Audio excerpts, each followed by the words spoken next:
Ini adalah pengalaman pribadi yang aku alami beberapa tahun yang lalu saat untuk pertama kalinya aku harus masuk puskesmas.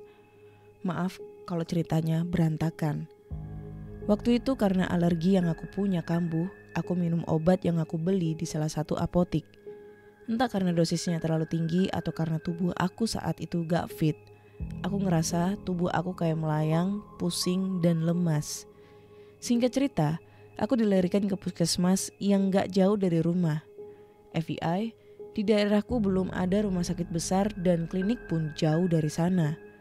Hanya ada satu puskesmas yang udah ada sejak bertahun-tahun lamanya. Di puskesmas aku ditangani sesuai prosedur kesehatan dan katanya aku harus dirawat inap semalam. Aku gak tahu kenapa aku ditempatkan di ruang ICU, ruangan setelah UGD. Di ruang ICU puskesmas itu ada kurang lebih 4 bangsal dan 2 kamar mandi yang lampunya mati. Aku tidur di bangsal ketiga dari arah pintu, berhadapan dengan kamar mandi yang ditutupi sekat tirai warna hijau. Saat itu yang menunggui aku di rumah sakit cuma bapak yang tidur di bawah ranjang dengan beralas tikar. Karena pengaruh obat aku tidur. Tapi pas tengah malam aku kebangun.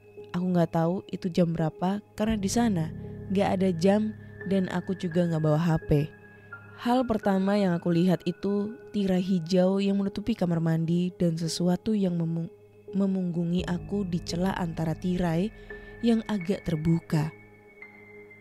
Wanita dengan rambut sepunggung yang agak sedikit berantakan, bajunya berwarna putih lusuh. Awalnya aku pikir perawat yang mau ke kamar mandi, ditambah habis itu si wanita itu masuk ke dalam kamar mandi. Lama aku nunggu gak ada suara air yang terdengar. Lagian pintunya juga gak ditutup rapat. Dan di situ aku ngerasa ada yang aneh. Karena ngerasa ada yang gak beres, aku coba buat tidur.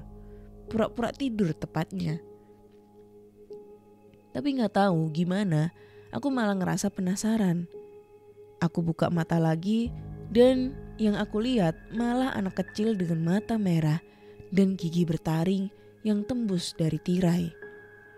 Gak tahu kenapa aku jadi deg-degan waktu menulis cerita ini. Dia ngegerakin mulutnya kayak ngajak aku bicara. Karena takut dan badan juga udah keringetan, aku coba buat minjemin mata dan baca doa apapun yang aku bisa. Berharap pas buka mata dia gak ada di sana. Tapi ternyata pas buka mata dia masih di sana. Dengan ekspresi seperti marah.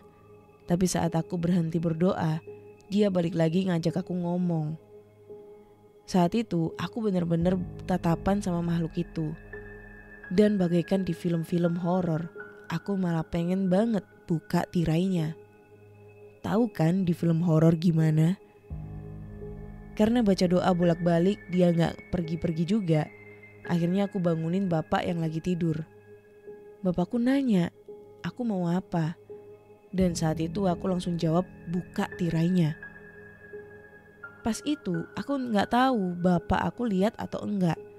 Tapi yang pasti saat aku bangunin bapakku, makhluk itu berekspresi marah. Mata merahnya semakin tajam menatap aku.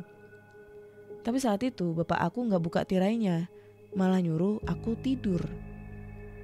Bapak pindah duduk di kursi samping aku dan tidak melanjutkan tidur. Aku terus ngerengek supaya dibuka tirainya, tapi bapak aku gak mau.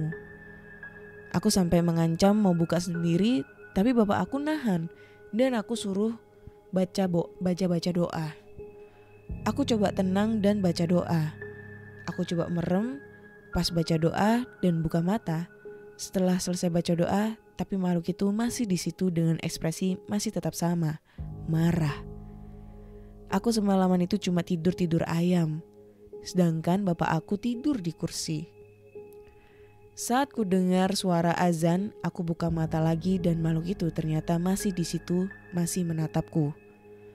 Aku lanjut merem karena udah jengah juga tatap-tatapan. Paginya sekitar jam 5 lebih, langit juga udah mulai agak terang.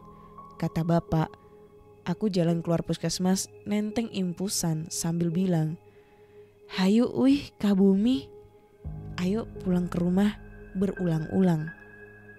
Pas itu bapak aku habis dari warung di depan puskesmas beli lontong. Aku gak ingat kapan aku jalan. Yang aku ingat cuma pas bagian aku di luar di puskesmas dan di papa masuk lagi sama bapak. Paginya begitu dokter datang memeriksa, aku langsung minta pulang. Besoknya aku ceritain yang aku alamin ke mama dan bapak. Waktu itu mama malah bilang untung gak ikut nginep.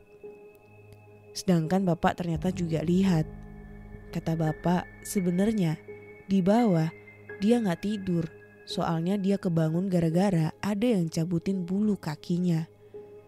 Dan tentang kondisi aku yang jalan keluar tanpa sadar itu, aku baca di Google. Katanya itu cara makhluk itu nunjukin tempat dia tinggal. Dan berdasarkan arah jalan yang dibilang bapak aku, arahnya itu mengarah ke ruang jenazah. Kalau ingat itu, aku suka takut sendiri, gak kebayang. Gimana kalau waktu itu bapak aku gak lihat aku. Dan tapi sialnya, selang 2 hari aku harus balik lagi ke puskesmas karena anemia sampai engap. Dan karena harus nunggu ruangan kosong, harus balik lagi ke ruangan ICU itu. Tapi pas itu aku langsung bilang pindahin tirainya, tutup pintu kamar mandinya. Dan alhamdulillah aku gak lihat makhluk itu lagi. Dan gak mau lihat lagi. Oh iya, mungkin ini juga karena aku minum air doa.